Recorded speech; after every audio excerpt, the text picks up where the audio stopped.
Mimi hiyo kitu inanikasirisha. Ningependa kusema wale walikuwa karibu na yeye, hata wao walikuwa na makosa. Kwa sababu ugonjwa wa kansa sio ugonjwa ambao utagonjeka siku moja. Ugonjwa wa kansa ni ugonjwa ambao unakaa kwa mtu kwa muda mrefu. Kwa hivyo kuna maanisha ya kwamba kuna negligence, ama kuna kutokuwa serious, ama kuna watu wamezembea. Maana mimi ati mtu amejulikana ako na kansa anakufa after 2 weeks. Kuna kasoro hapo.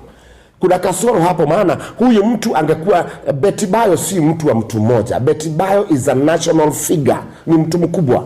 Kwa hivyo tungekuwa tumeelezwa, tungekuwa tumempeleka India, tumengangana na yeye, maana kansa haiui mtu na wiki mbili. Hiyo tunaambiwa kansa iwezi huwa mtu na wiki mbili. Kansa inauaga mtu baada ya miaka 20 ama miaka 30. So ni kumaanisha kwamba huyu ni mtu ambaye alikuwa amekaa na hiyo kansa kwa muda mrefu. Kwa hivyo wale walikaa karibu na yeye wangefaa kuangalia mood.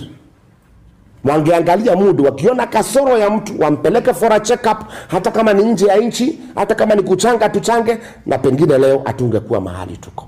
Lakini hatuwezi kosoa kazi ya Mungu kwa sasa.